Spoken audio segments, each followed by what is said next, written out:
you talk about consulting AI before going to the Oracle. On a lighter note. Well, on a serious side, I can tell you that this interview is being watched by my people all over the world. Yeah. Because by the use of technology, a single push broadcasts information to everybody wherever they are. In America, they're sitting up to watch this interview and all that. So what we've done, and successfully, is to adopt technology, in our traditional governance.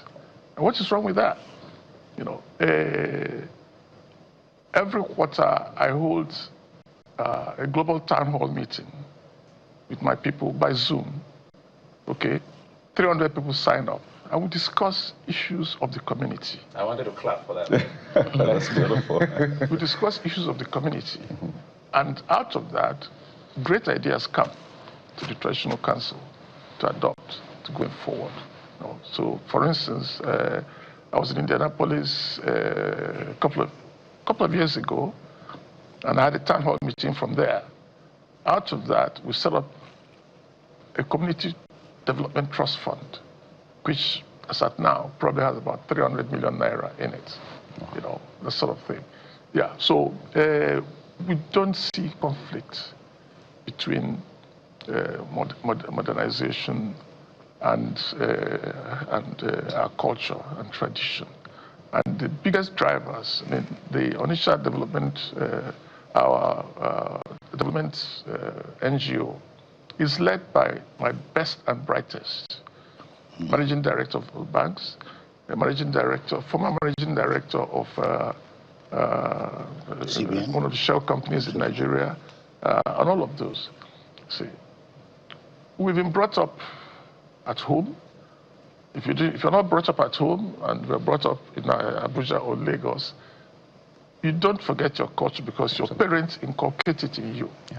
Your language, your food, your dress, your mannerism, your attitude to elders, and your attitude to children also. And education, of course, is the best mechanism to actually build bridges between culture or the tradition and modernism. Okay, based on my understanding of my tradition and culture and my Christian background, I've been able to convince our religious leaders that there's no irreconcilable difference between our tradition and religion. Because yes, of course, yes, you can ask them. And so that aspect is eased off quite a bit.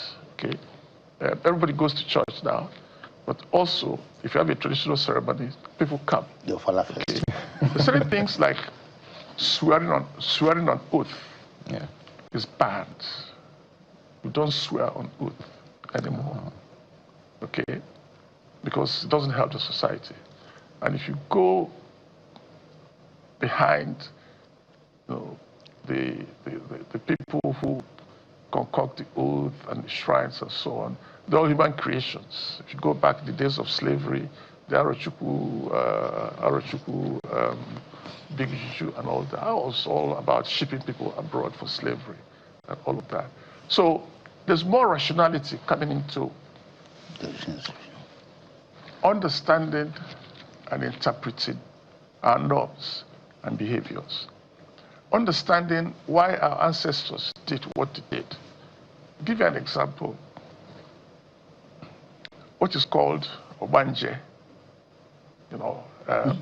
and in our own ancient belief, a child is born and dies and comes back again and keeps tormenting the parents and so on and so forth.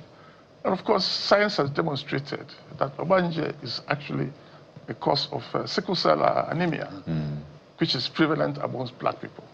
So if a sickler and a sickler get married, their children are going to keep dying and all of that. So we understand it. And how do you stop it? It's medical science, basically, and all that. And other things like sudden death. Our forefathers didn't know how to manage hypertension. So a man goes to the farm, on his way back, he falls on the ground and he dies. They said, that the spirits have struck. That the spirits have struck. They must have done something wrong. But you never measured his blood pressure. You didn't have a mechanism to measure his blood pressure anyway.